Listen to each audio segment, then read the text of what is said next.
à plus ou moins 500 mètres de l'école que nous avons visité tantôt, se situe un centre de santé qui porte le même nom que le milieu, centre de santé Mayanga, qui a quelques services: médecine interne homme, médecine interne femme, la maternité et la pédiatrie. C'est ajouté il y a une année la chirurgie et naturellement un service de laboratoire qui est un service important.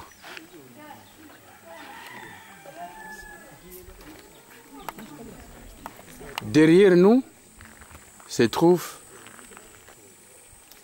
la cuisine inachevée où les gardes-malades préparent le repas pour les malades et pour eux-mêmes.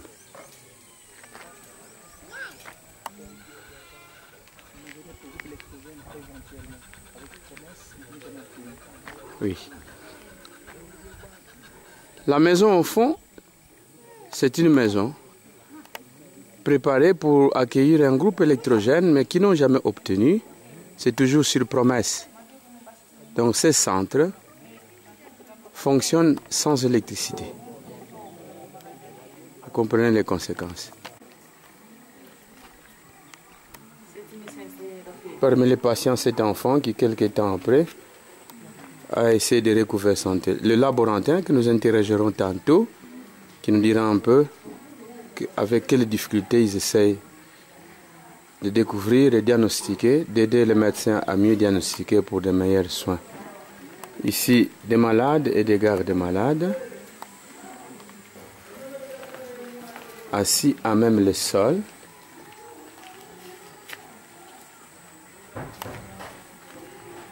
Des corridors prévus où on pouvait rouler avec des chariots à roulettes pour porter malades, mais ne sont pas pavés.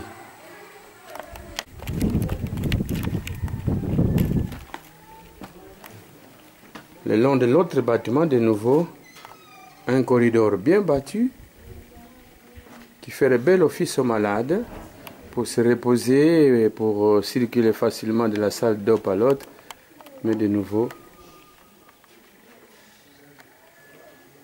nous entrons dans un des pavillons, apparemment vide parce que c'est non encore achevé, son pavement. Vous voyez la différence des pavements entre l'entrée et la sortie, en voie d'être achevé,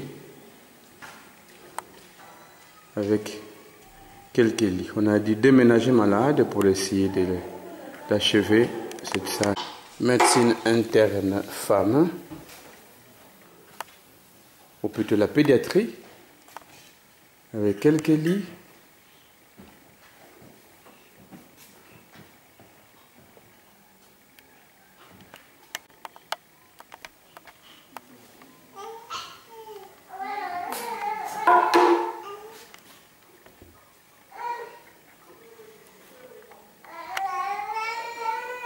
Apparemment bien portant, mais il vient de recouvrer sa santé après une semaine de traitement.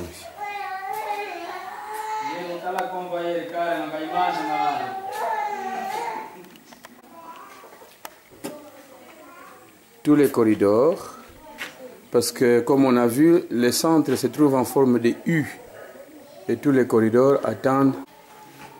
Si nous sommes à l'intérieur, à côté de la salle d'opération des laboratoires, de nouveau,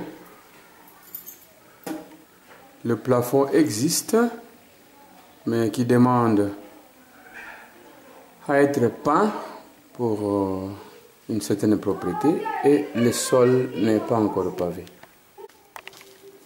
Ici, l'officine pharmaceutique, naturellement insignifiant pour tous les centres de santé. Le laboratoire avec un microscope vraiment à point, obtenu grâce à l'appui de la zone de santé. Mais nous avons ici le laborantin qui peut nous dire un peu quelles sont les difficultés que vous éprouvez pour mener à bien les travaux de laboratoire. Évidemment, bon, les difficultés comme telles, il faudra ajouter le matériel nécessaire pour essayer un peu d'améliorer ou ajouter quelques examens que le docteur demande. Qu'est-ce qui manque en substance? Le matériel, donc. Oui, le matériel quoi, de par laboratoire. exemple, hein? Par exemple, les centrifugeuses, l'appareil de Sailly, le deux pipettes, donc. Nous avons une pipette de Sailly, plus une pipette pour le sang 0,5 et un appareil de compteur pour faire les examens de la globule blanc. Bon, comme on voit, le laboratoire est pratiquement vide, il n'y a pratiquement rien du tout. Nous allons essayer de découvrir sur papier ce qu'il faut pour essayer de venir en aide dans la mesure du possible pour que ce qui est plus essentiel pour pouvoir diagnostiquer puisse ne pas manquer dans ce centre de santé. La salle d'op avec naturellement la table prévue pour la maternité, mais qui sert aussi de lit pour intervention chirurgicale. Comme on voit, c'est à ne pas y croire ce qu'il y a dans une salle d'op.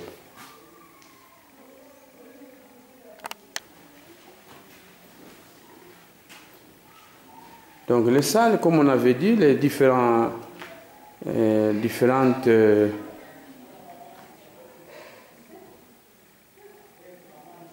qui existent, département de médecine interne, hommes et femmes, maternité, mais toutes les salles ne sont pas encore couvertes de pavements. Nous essayons de les parcourir.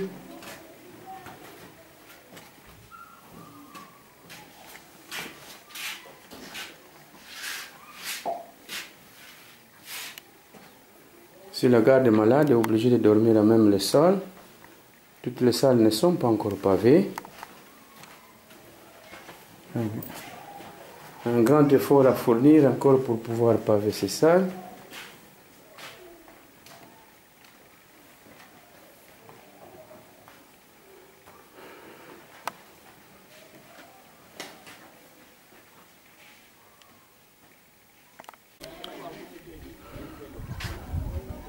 Trois portes ont dû être bloquées alors que ce sont des pavillons pour malades, mais ça a dû être bloqué et servent de maison pour infirmiers, laborantins et le médecin. Donc, ce sont des salles qui ont été prévues pour abriter les malades, mais faute de maisons pour les infirmiers, pour le médecin lui-même,